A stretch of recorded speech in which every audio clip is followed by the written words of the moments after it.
안녕하세요. 바이크 타는 아빠입니다.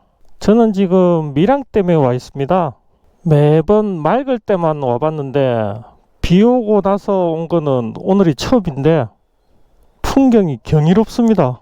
2025년 7월 중순입니다. 7월이라 날씨가 더워가지고 요즘은 새벽에 잠시 타고 있습니다.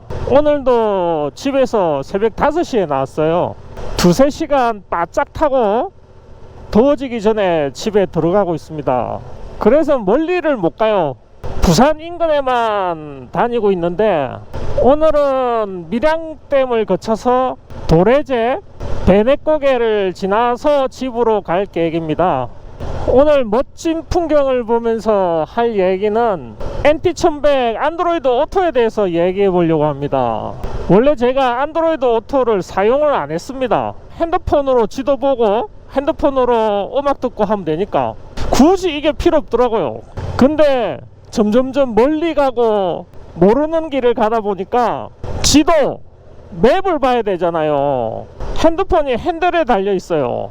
그러다 보니 운행 중에는 이 핸드폰이 눈 밑에 있습니다. 시선에서 아래에 있어요. 잘 안 보여요. 물론 안 보이더라도 스피커를 통해서 좌회전하세요 우회전하세요 들리긴 들리는데 길을 한두 번씩 놓치다 보니까 안드로이드 오토를 사용해야 되겠구나 생각이 들더라고요. 여기에 내비 지도를 띄우면 그냥 눈만 살짝 움직이면서 볼 수가 있어요. 그때부터 사용 설명서를 정독을 했습니다. 한두 번 읽으니까 모르겠더라고요. 사용 설명서가 너무 어려워요. 헷갈려. 이 말이 저 말 같고 저 말이 이 말 같고. 혼다에서 사용 설명서를 왜 그렇게 어렵게 만들었는지 모르겠어요. 와, 5번을 읽었어요. 5번을. 그러니까 좀 이해가 되더라고요. 나름 최대한 쉽게, 정말 뭐 이런 것까지 이야기하나? 할 정도로 쉽게 찍어봤어요. 찍고 보니까 이 영상 분량이 많더라고요. 영상 한 편으로 끝나지 않을 것 같아요. 아마 2~3편이 될 것 같은데 보시고 조금이나마 도움이 되었으면 좋겠습니다. 시리즈 첫 편으로 안드로이드 오토를 사용하기 위한 준비사항 또는 주의사항에 대해서 영상을 먼저 보시겠습니다. 안드로이드 오토를 사용하기 위한 준비사항 또는 주의사항에 대해서 알아보도록 하겠습니다. 첫 번째는 폰 거치대입니다. 제가 사용하고 있는 게 랩마운트 퀵 그립 제품인데 처음에 폰 거치대를 설치할 때 어떻게 할까 고민을 많이 했었어요. 예전에 랩을 탈 때는 폰 거치대를 세로로 설치를 했었거든요. NT1100은 세로로 세우려고 하니까 보시는 것처럼 이렇게 세워버리면 2개의 계기판 중에 하나가 안 보이든지 아니면 2개 전체가 한쪽이 가리더라고요. 그래서 세로로는 좀 설치가 애매하지 않겠나, 안 그러면 완전히 이렇게 벗어나야 되거든요. 그 모양도 이상하더라고요. 근데 만약에 세로로 이렇게 설치했을 때는 안드로이드 오토선이 지금 여기에 연결이 돼야 되는데 여기서 여기까지 오면서 선 자체가 길어지고, 선이 길어지면 난잡하게 보일 것 같더라고요. 그거는 좀 아닌 것 같다. 그러면 연결선도 짧게 하고 계기판도 보이는 방법이 뭘까, 그렇게 고민을 해보니까 결국은 폰 거치대를 가로로 설치를 하게 되더라고요. 지금 이렇게 폰 거치대를 가로로 설치를 하면 계기판 2개가 다 보입니다. 그리고 여기서 연결선을 해도 여기까지 오고, 여기서 선을 연결해도 여기까지 오고, 거리가 적당할 것 같더라고요. 폰 연결선을 이쪽을 쓰냐 이쪽을 쓰냐에 따라서 핸드폰을 이렇게 설치할 수도 있고 이렇게 설치할 수도 있고 편하더라고요. 뭐 설치는 되게 편하죠. 밀어서 이렇게 놓으면 되니까. 반대로 왼쪽 편으로 연결할 때는 밀어서 놓으면 왼쪽으로 연결할 수가 있습니다. 설치하고 나서 사용 중에 하나의 단점이 발견됐어요. 안드로이드 오토선을 연결하기 위해서 하부를 오른쪽으로 뒀을 때 보시는 것처럼 연결을 해서 사용은 잘 됩니다. 근데 문제는 브레이크 레버가 여기 좀 지장이 돼요. 보시는 것처럼 이렇게 놓을 때 브레이크 레버를 당기고 놓으려고 할 때는 폰을 당겨줘야 됩니다. 이렇게 폰을 당겨서 브레이크 레버를 놔야 돼요.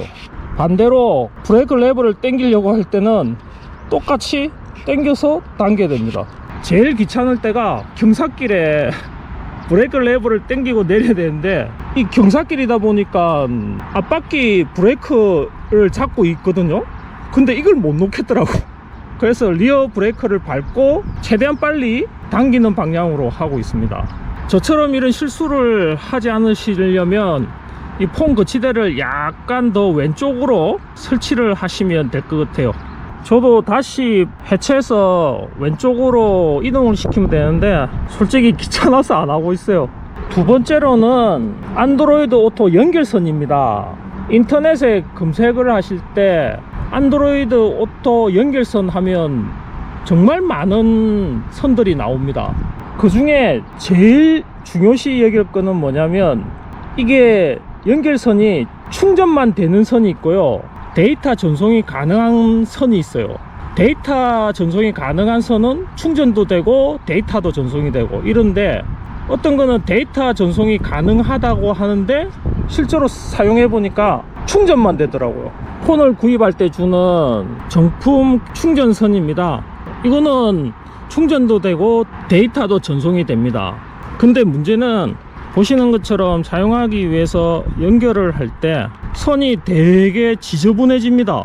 이 지저분함을 어떻게 깔끔하게 정리하는 방법이 없을까 인터넷을 엄청 찾았거든요. 그래서 찾아낸 게 이 제품입니다. 이게 자동 감김 기능이 있어 가지고 사용하지 않을 때는 지금 모양처럼 선 정리가 돼서 깔끔합니다. 사용할 때는 이렇게 양쪽으로 당기면 선이 길어집니다. 보시는 것처럼 연결구에 잭을 연결해서 이렇게 필요한 만큼 연결하면 됩니다. 근데 문제는 선이 감기는 이 부분이 운행 중에는 튀어서 이렇게 부딪힐 소지가 많겠더라고요. 이거를 어떻게 고정을 하면 되겠구나 고민을 하다가 찾아낸 방법이, 보시는 것처럼 폰 거치대 뒤에 고정을 시켰어요.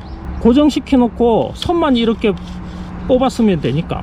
고정은 얇은 케이블 타이 가지고 위쪽 아래쪽 두 군데를 고정을 했어요. 고정이 잘 됐어요. 야, 이제 편하게 사용하겠구나 했는데, 문제는 이 제품이 데이터 전송이 안 됩니다. 분명히 그 상품 설명에는 데이터 전송이 가능하다고 설명이 되어 있었는데 실질적으로 연결해 보니까요, 데이터 전송이 안 돼요. 충전만 돼요. 결국은 이거를 사용을 안 하고 있습니다. 여기 고정해 놓은 이것도 제거한다는 게 한다는 게 아직도 못 하고 있습니다. 말 온 김에 오늘 해야 될 것 같아요.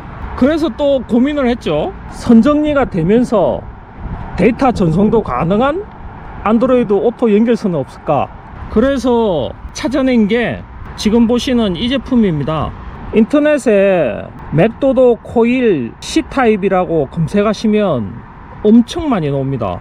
제작 회사가 맥도도라고 하는데요, 끝부분에 따라서 종류가 많아요.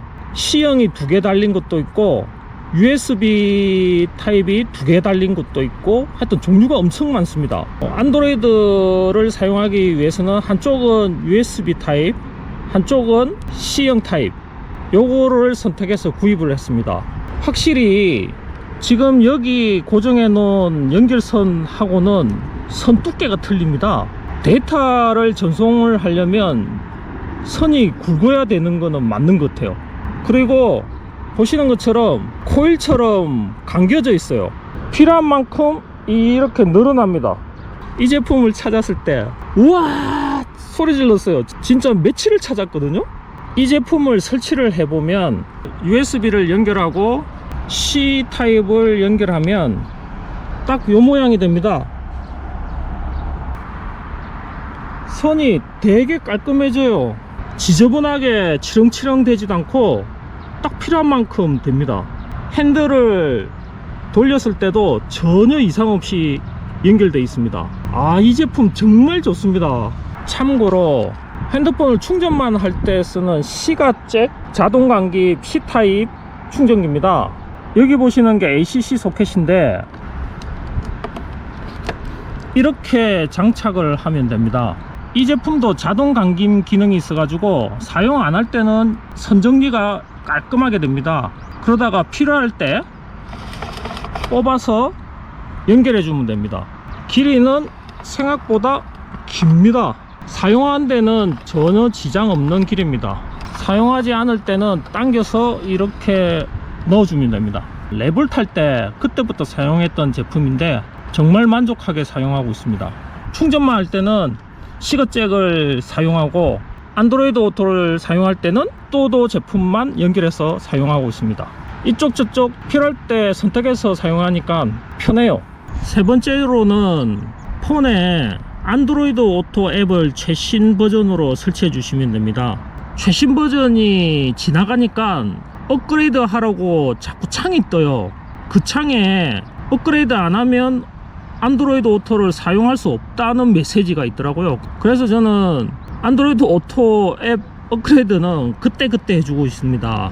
안드로이드 오토 업그레이드는 이 제품마다 아마 업그레이드 방법이 틀릴 수도 있는데 플레이 스토어에 들어가셔서 오른쪽 상단에 계정을 클릭을 하시면 앱 및 기계 관리를 클릭해 줍니다. 그러면 보시는 것처럼 업데이트 있음이라고 나옵니다. 거기에 세부 정보 보기 설치되어 있는 앱들이 뜹니다. 저는 안드로이드 오토를 최신형으로 설치를 했기 때문에 지금 여기에 안 떠 있어요. 업그레이드 안 하신 분들은 영어로 안드로이드 오토 업데이트 이렇게 표시가 될 겁니다. 그 업데이트를 해주시면 됩니다. 네 번째로는 네이비 맵입니다. 안드로이드 오토를 사용하면 기본은 구글 맵을 사용하게 되어 있습니다. 저는 구글 맵을 거의 사용하지 않아서 구글 맵보다는 카카오 맵을 이때까지 사용했거든요.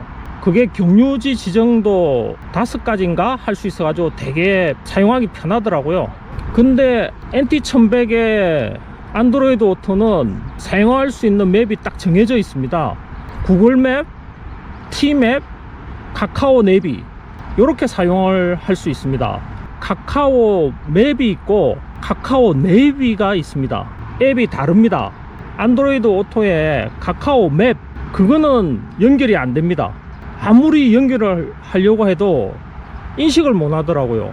근데 카카오 내비는 인식을 해가지고 사용이 가능합니다. 그래서 제 영상에 보시는 요 계기판에 뜨는 맵은 카카오 맵입니다. 그래서 제 핸드폰에는 카카오 맵도 있고 카카오 네이비도 있습니다. 이 두 가지의 차이는 카카오 맵은 NT1100에서 인식을 못하는 대신 로그인을 안 해도 되고 경유지가 많이 설정이 되고 길찾기에서 한번 정해 놓은 경유지 코스는 기억을 하고 있어요. 사용하기 되게 편합니다. 그래서 보통 안드로이드 오토를 사용 안 할 때는 카카오 맵을 많이 사용하고 있고 자동차를 타고 갈 때도 카카오 맵을 사용하고 있습니다. 카카오 내비는 로그인을 무조건 해야 사용이 가능한 앱입니다. 그러면 카카오가 내 가는 곳을 다 기억하고 있다는 이야기잖아요. 그거는 조금 찝찝하더라고요. 근데 NT1100 안드로이드 오토가 인식을 그렇게밖에 못하니까 마지못해 사용하고 있습니다. 단점이 경유지 코스를 일일이 지정을 해줘야 돼요. 이 코스를 기억하지를 못해요. 사용하기가 조금 불편하다 해야 되나? 폰에 꼭 구글 맵이나 T맵이나 카카오 네이비 셋 중에 하나는 설치되어 있어야 됩니다. 지금까지 안드로이드 오토를 사용하기 위한 준비사항 또는 주의사항에 대해서 알아봤습니다. 첫 번째가 폰 거치대를 잘 설치해야 된다는 거고, 두 번째는 안드로이드 연결선을 제대로 사용할 수 있는 제품을 구입하는 거고, 세 번째는 안드로이드 오토 앱을 최신형으로 업그레이드 해 주셔야 되고, 네 번째가 구글 맵이나 T맵이나 카카오 네이비 셋 중에 하나는 설치를 해 주셔야 된다는 겁니다. 요 네 가지가 되면 안드로이드 오토를 사용하기 위한 준비는 끝났습니다. 잘 보셨어요? 준비사항 네 가지 중에 제일 중요한 거는 이 연결선인 것 같아요. 잘 준비하셔가지고 다음 영상에서 뵙도록 하겠습니다. 다들 알람 부복 하시기 바랍니다.